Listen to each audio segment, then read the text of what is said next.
All right, everybody. Thanks for tuning in to Mixed Text and Politics. I want to talk about the Iowa State Fair this past weekend, where Donald Trump and Ron DeSantis were both in attendance. And Donald Trump stole the show, outright stole the show from every candidate that was there. Nobody else really had a chance to shine because he sucked up all the energy and all the attention was on him. Let's get into it. Now, you have Ron DeSantis there shaking hands and meeting with voters, but Trump showed up for about 45 minutes to an hour and, like I said, stole the show. Here goes. I'll show you some video. You can see what happened. Some of the highlights. Joseph's plane flying over a crowd of people. Where DeSantis was. That's his fucking plane. Isn't that what it says? Even his plane flying over the crowd is getting attention. Now, this is where it was pretty humiliating for Ron DeSantis, where he was coming out of looked like a little restaurant or something, I don't know, and they're chanting, "We want Trump."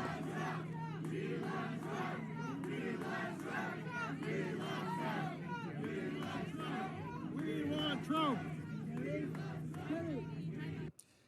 This was not the only part that didn't go well for Ron DeSantis. Somebody actually called him Rick, trolling him. I believe they were trolling him, and he was walking by, and somebody said, "You're the man, Rick."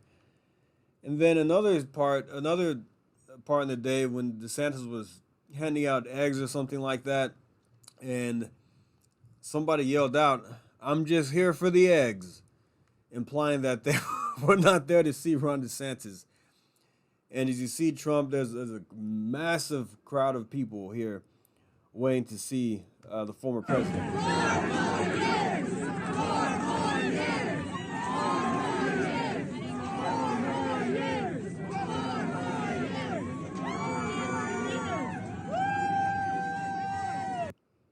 I mean, I've seen pictures, tons of pictures of this Iowa State Fair, and it was truly incredible.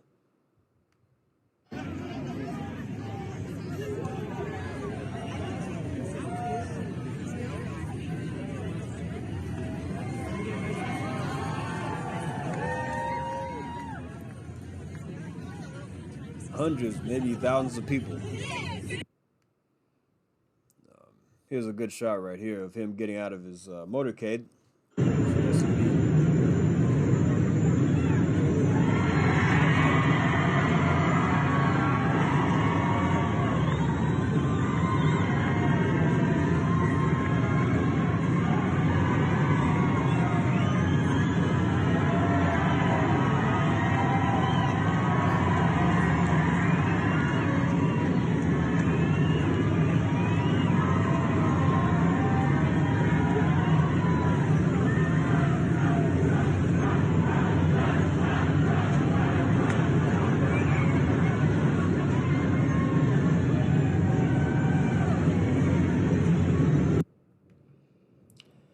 This happened all day long. Now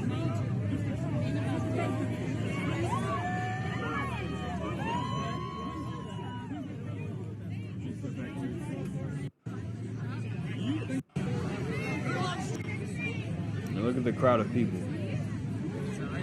I mean, it's like a sea of people there, of supporters.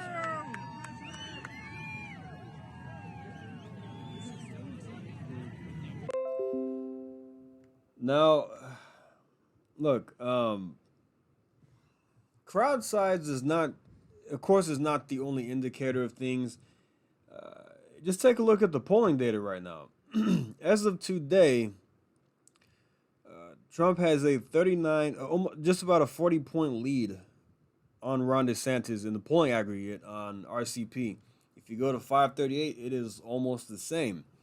DeSantis is down to about 14% over there.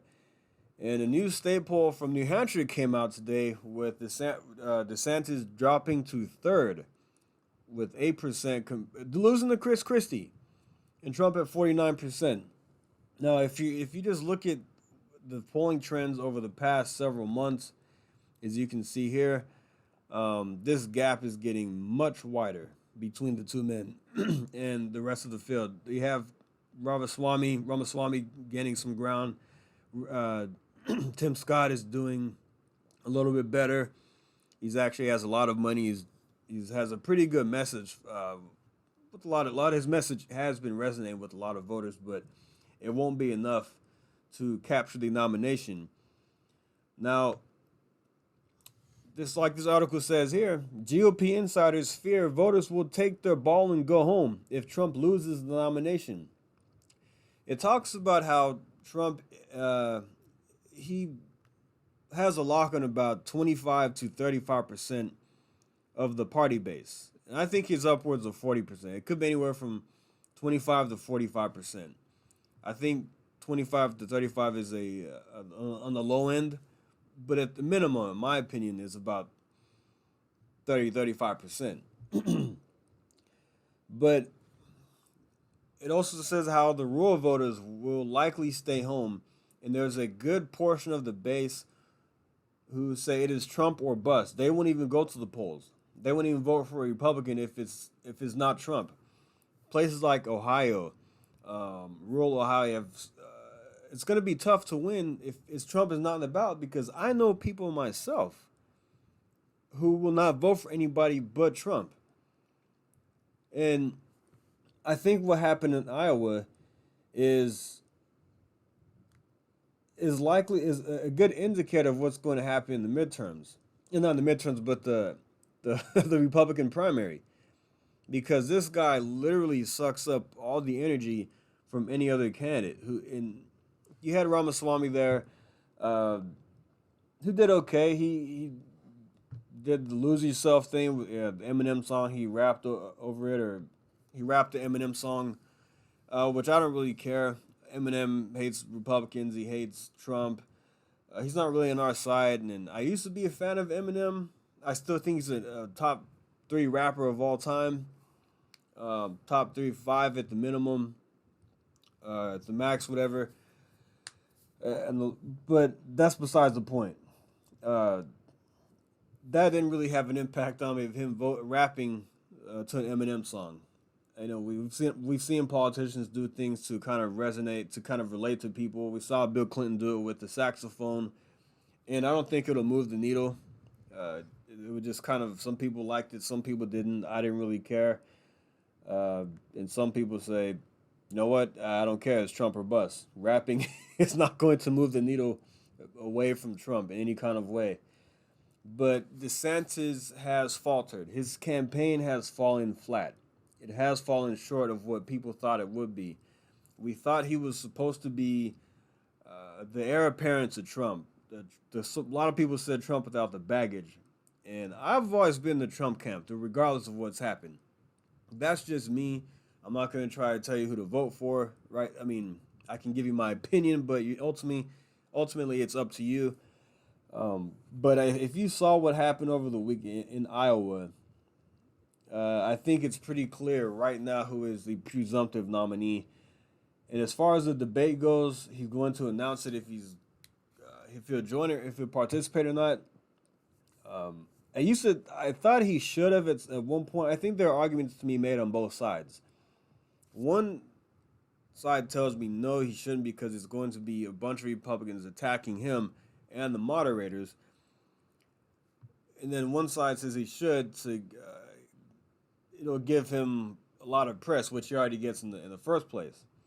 I think he'll likely hold a dueling event. He'll have some kind of event at the same time and take the energy away from the debate so people won't even pay attention to it, which I think would be pretty smart. At this point, I'm leaning towards that he shouldn't debate and maybe show up in the second or third debate after these other guys fight out with each other. You have Ron DeSantis against Vivek and Chris Christie or Mike Pence, whoever else may be there. I would love to see actually Mike Pence go at it with DeSantis, or actually I would like to see all these candidates go at it with each other. But Vivek, I think, will probably do very well there. I think he will be on point with a lot of things. I'm not saying he's the best option outside of Trump or anything like that. I like the guy, but he's also had some questionable things as far as tweets are concerned of what he said in the past and his certain positions on certain things. But I think it'll be entertaining regardless. But if you have Trump there, you know the ratings are going to be through the roof. But if he holds a dueling event, he's going to suck the attention from the debates, and it's not even going to matter at that point. He's very strategic, as he was strategic with his Iowa appearance. He showed up with the entire Florida delegation, Republican House member or Florida House members, Republican House members who have endorsed Donald Trump. It was very strategic. He showed up and made a big show out of it. This is who he is.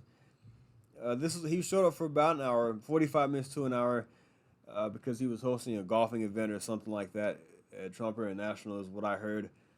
And he just stole the show, to say the least.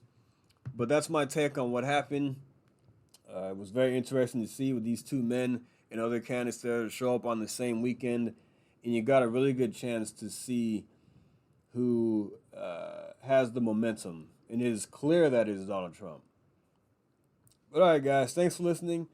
Hope I earned your subscription today. If not, hope you enjoyed the video. All right, have a good day. Thank you.